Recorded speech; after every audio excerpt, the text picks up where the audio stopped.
Hi, it's Bob with Aspire for Siuslaw and Mapleton High Schools, and this is part 2 of completing the Fafsa. So presumably at this point, you've done the first part, which was about you and some general information about your family. At this point, you are going to enter some information about your parents, and we start with marital status. So the first question here is, as of today, what is the marital status of your parents? Married or remarried, and then there are going to be some other options. Separated, divorced, never married, and there might be another one or two options. And so pick the appropriate one.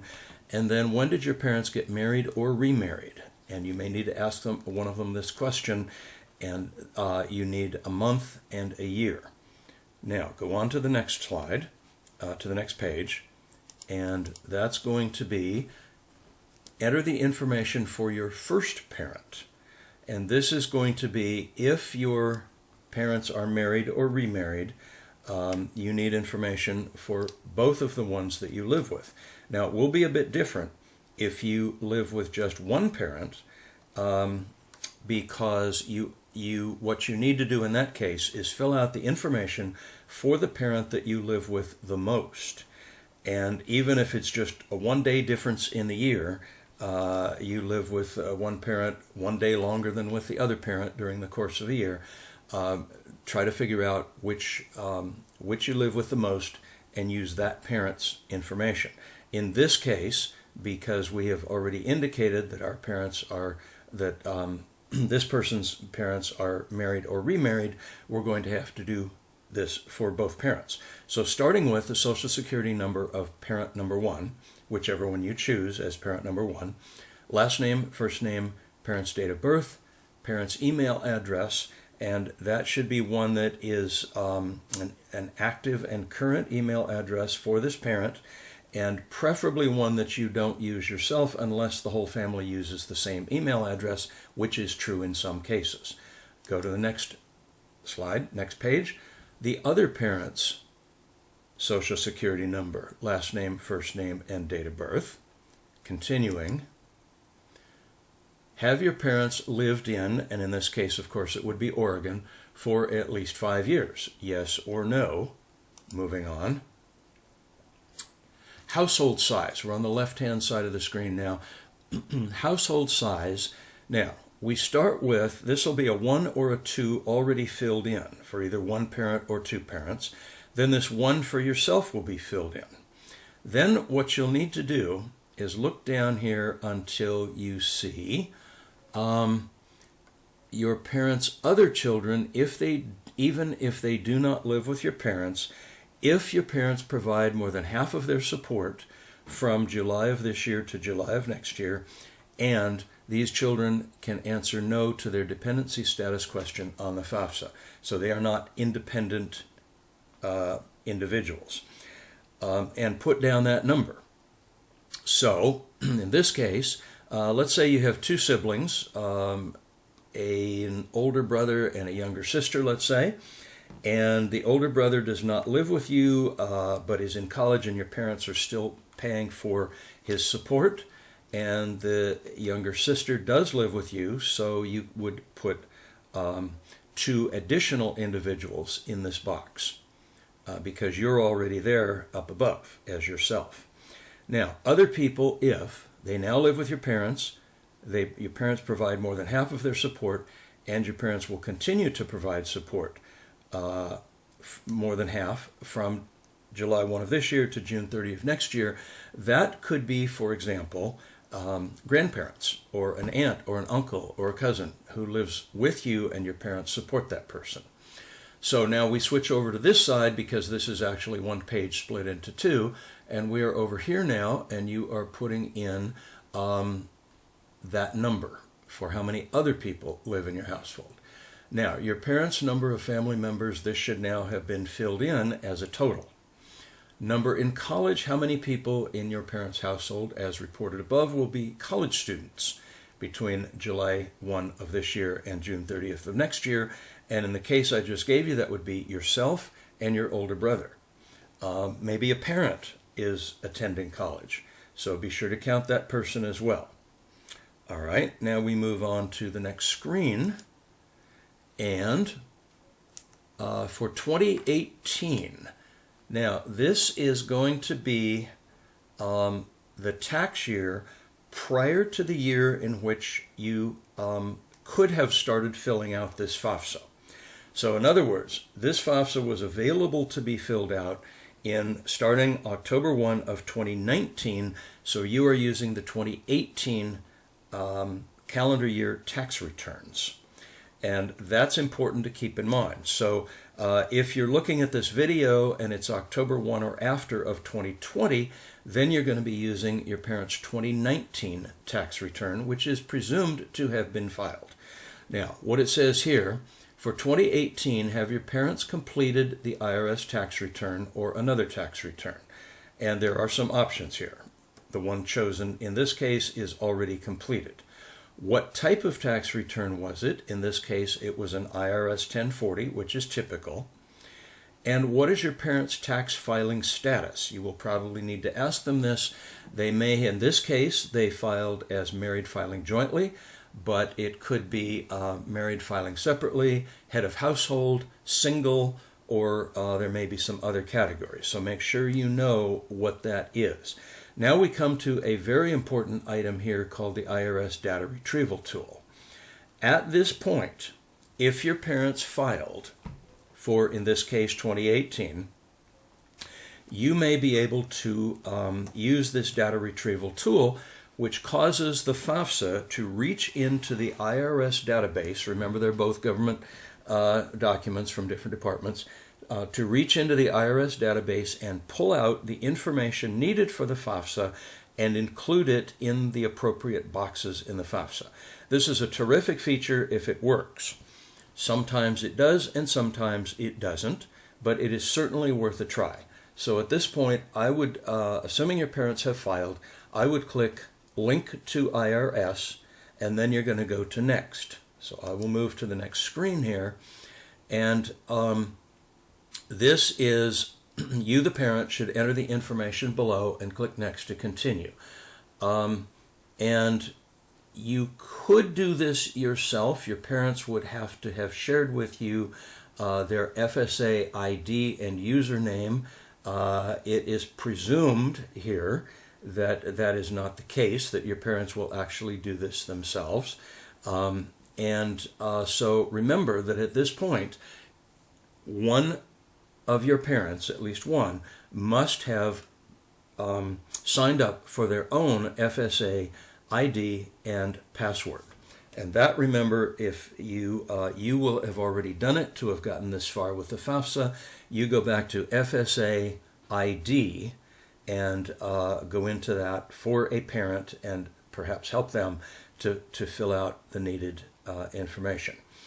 Okay, so they have their ID and other password and ID, so we go on to the next screen.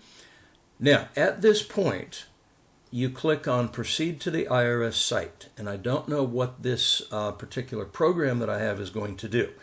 But if we do that, and I believe it's going to happen here, let's see what happens. You are now leaving this page, and we're going to click on, okay, this is a government system for authorized use only, so that's fine. We click on that. And here, it now tells us, get my federal income tax information, and this is for your parent. So they're going to fill out, the parent who's doing this is going to fill out first name, last name, social security number, date of birth, filing status for the IRS, and city, state, zip code, and we're going to click Submit. All right.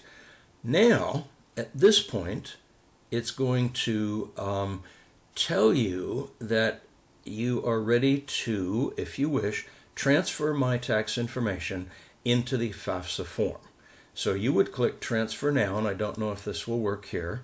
I don't think it does. So we are going to go to the next screen here. Okay.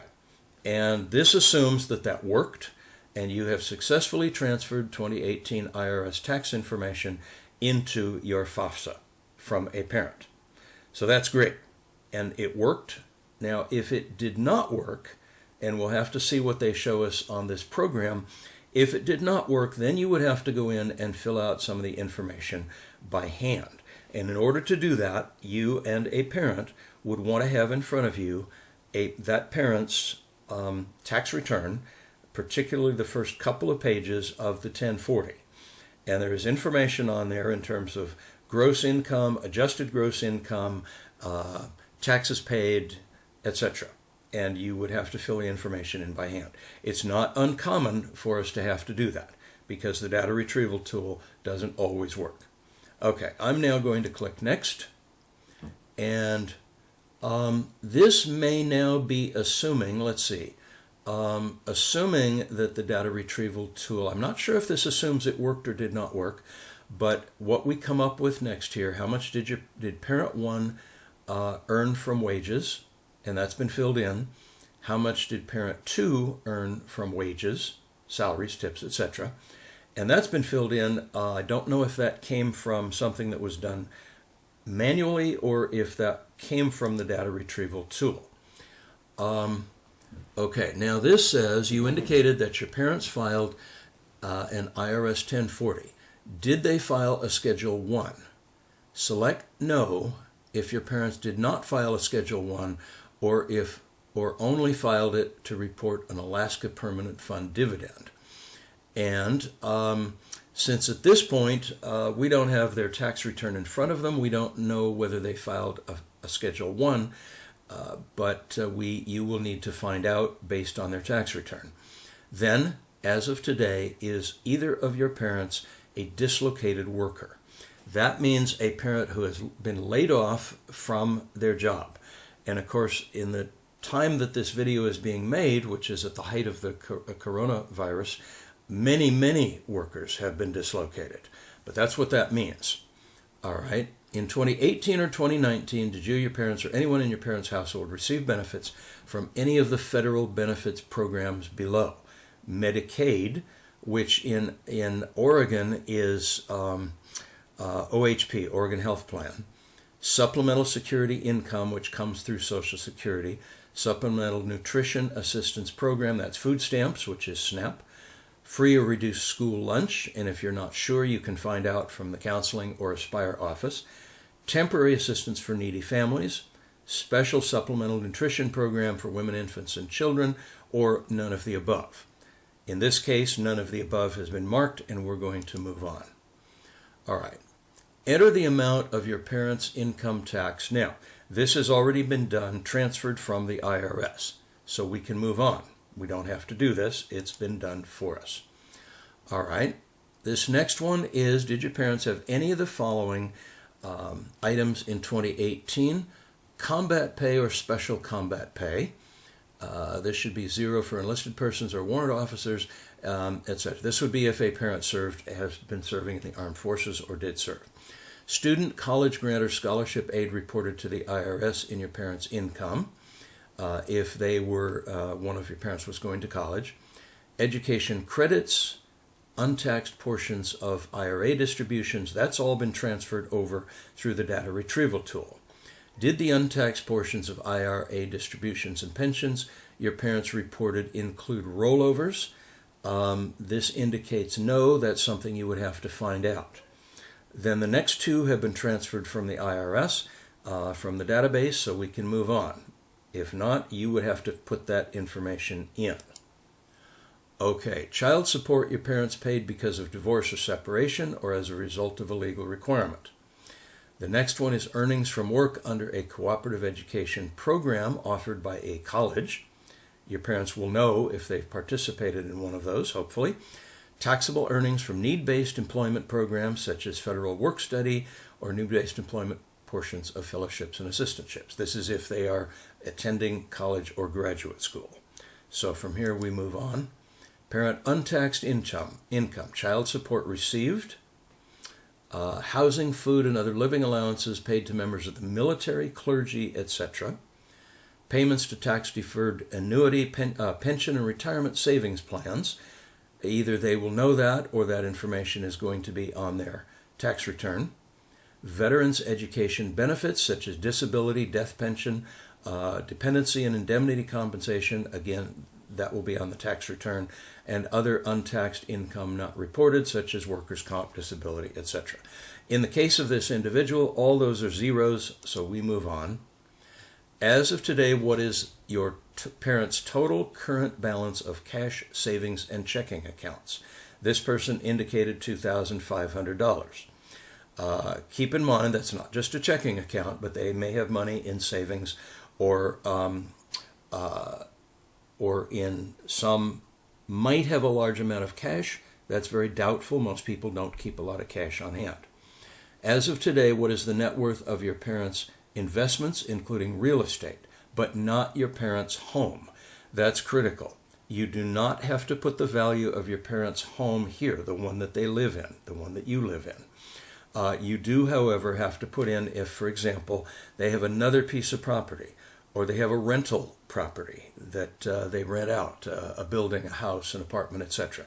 That all has to be here in terms of the net worth, which means the value less the mortgage.